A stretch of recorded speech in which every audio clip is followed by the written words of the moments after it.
Congratulations, you've made it to the next step.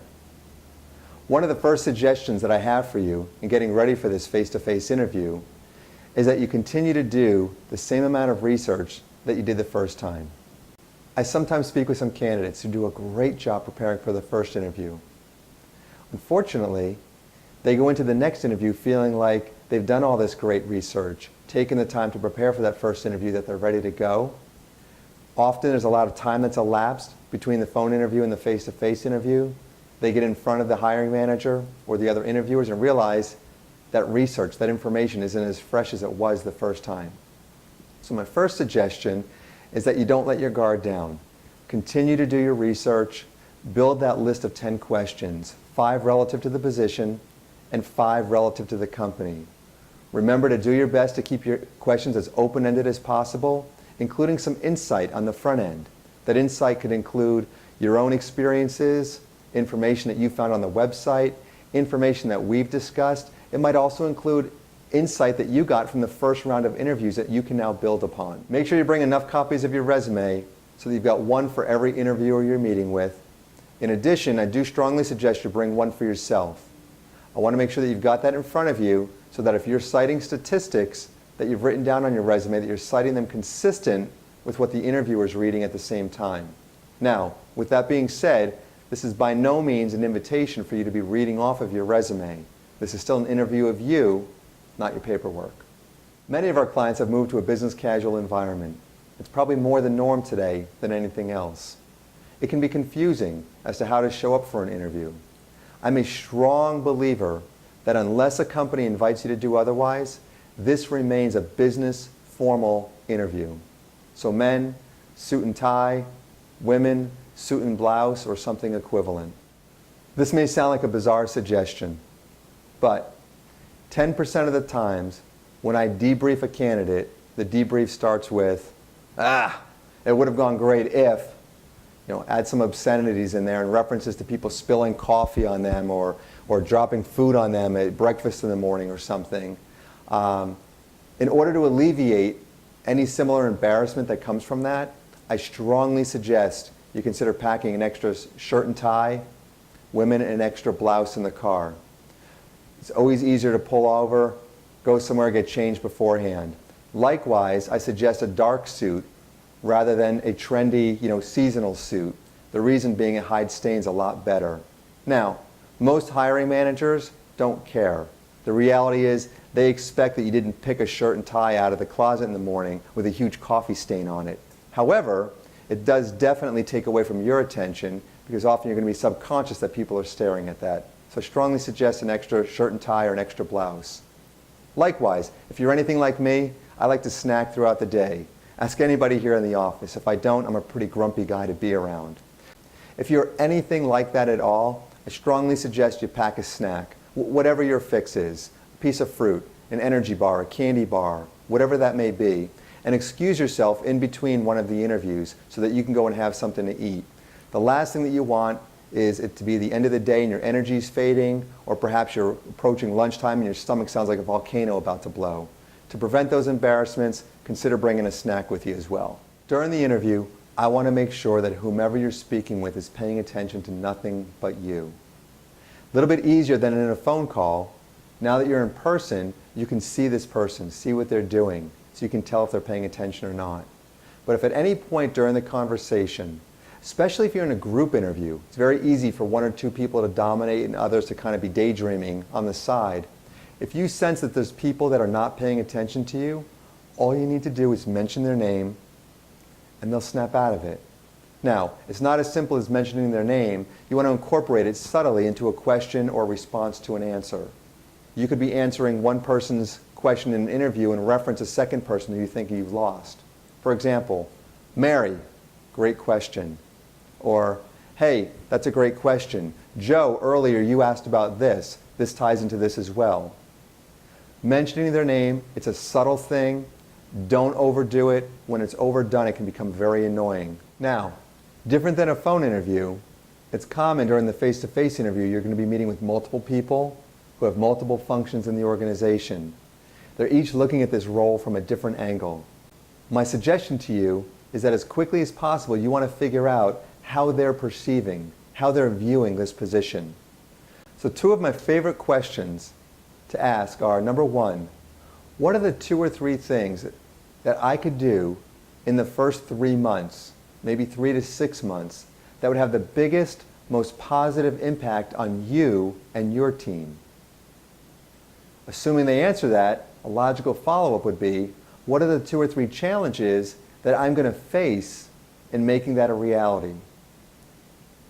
The sooner in the conversation you can get answers to these questions, the better positioned you'll be to make sure that you're answering what they want to hear. You can give examples of what you've done in your past that align with their expectations, and it'll help you ask better, more intelligent questions as well.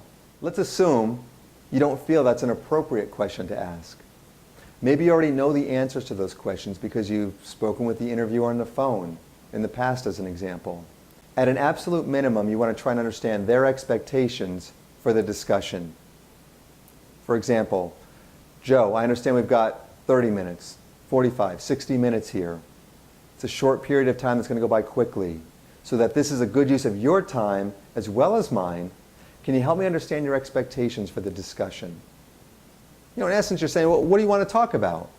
This will give you a much better appreciation of what they want to talk about throughout the interview. I do suggest you write their topics down. Not that so you can say, hey, you've asked about this, I've done this, and you've asked about that, and I've done that, but more so that you are reminded and can incorporate your experiences into their future questions that they've told you they want to hear about. At the same time, if you haven't covered these topics as you're nearing the end of the discussion, it allows you to bring them full circle. Hey Joe, you said you wanted to talk about this. I see we've got 5 minutes left and we haven't covered it yet. You want to spend a few minutes on it. Allows you to have a little bit of control there during the discussion. Our initial suggestion is that you prepare a list of 10 questions, 5 relative to the position and 5 relative to the company. When it comes to a face-to-face interview, you may need to do a little bit more than that. Look at the agenda. Look at the titles of the people that you're meeting with.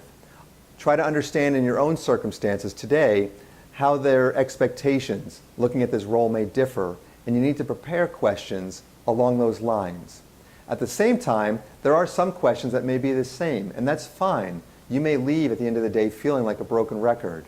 What's important when you ask the same question of everyone is if they're answering it the same way, you might feel better about the situation. They're drumming to the same beat. However, if they're all answering it differently, that may raise some red flags that's important for you to know about as well. Now, it's common that you may get the compensation question during a face-to-face interview from HR, from a hiring manager, maybe even the hiring manager's boss. Joe, what do you need to see? This is one of those questions that I would strongly encourage you to prepare a response to in advance. If you ever had interest in politics or being a politician, this is a great time to pretend. Think back to a debate when there's a controversial topic that you want to know where the politician stands. You've been waiting for them to respond to this. The question comes, they ask it, and what do? They always state all of the facts that everybody knows. They tend to tap dance around the answer, and it's like 5 minutes later when they're on to another subject that you realize they never answered it for you. I want you to do exactly that here. The facts are what you're making today, base, bonus, potential, maybe even vacation. And then what I want you to do is avoid the question of giving them a number. You don't want to come in too high, price yourself out of the game. You don't want to go in too low and leave money on the table. So for me, it might be something like, hey Joe, I'm making X dollars today with this bonus potential. I've done my homework, I understand what others are paying for this role, and I trust that if we get to this point, you guys will put together a fair and equitable compensation commensurate with my experience. And then zip it. Be quiet. The more confident you are in delivering this, in saying your position on compensation, the quicker someone will back off. But I'll tell you, as a professional interviewer, if I sense that you're uncomfortable giving this answer, I will put you into a professional corner until I get it out of you. So therefore, really important that you rehearse this in advance. Now, let's assume you want to move forward. Even if you're not sure whether you want to move forward, you need to show interest. If you're on the fence and we clarify something later that has you not interested in this, we can gracefully remove you from the process. One of the pieces of feedback that I hear from a lot of hiring managers, and I hear this consistently, is that they're interested in a given candidate. Right? They can give me all the reasons why they want this candidate to come on board or why they want to extend an offer. But they don't understand the candidate's reasons. The candidate hasn't shared anything with them to show the hiring manager that this would be of interest to them. So for that reason, with the hiring manager at an absolute minimum, you need to close them on your interest. Similar to the phone interview prep, I suggest a 3-step close. Step 1, summarize something that's got you excited about this opportunity before you even came back for the face-to-face interview. It could be anything. It could be something you've discussed with our office, something you saw online, maybe you talked to a current or former employee of the organization, maybe something that came out of the first phone interview. Anything that's got you excited before you go in there. Step 2, summarize something that you and the hiring manager connect on. And then lastly, you blatantly need to let them know that you want to move forward. Now, all of our styles may differ. That's okay. At least cover these steps. If it's me, it might sound something like this. Sue, I've got to tell you, I'm really excited. I've known your organization for a while, but really getting inside, pulling back the layers and understanding why you guys were selected the best place to work in the state of Massachusetts, this is the type of place I want to be. You've talked about challenges A, B, and C, and I shared with you how I did X, Y, and Z, and I know I could repeat it again for you. I would like to move forward in the process. Based on your own expectations, is there any reason you would feel differently? Lastly, make sure you get a business card from everybody that you meet. Same rule of thumb as from the phone interview. Before you go to bed at night, make sure you send every single person an email, a thank you email. Now, even if your email is the exact same thing to every person, do not, and I repeat, do not send it as a bulk email. It's kind of the equivalent of sending a thank you note to the hiring manager and asking them to pass it around. You wouldn't do that. The other rule of thumb is make sure you do a spell check. I've seen a lot of great emails go out with horrible spelling or grammar in it. The last thing you want to do is have such a small thing knock you out of a process that you've spent so much time in. We hope that you found this interview prep video beneficial and that you've picked up some tips that maybe you weren't thinking of in advance. We look forward to speaking with you further before your interview to make sure that you understand all of the nuances that you should expect based on the individuals that you're going to be meeting with. Thanks.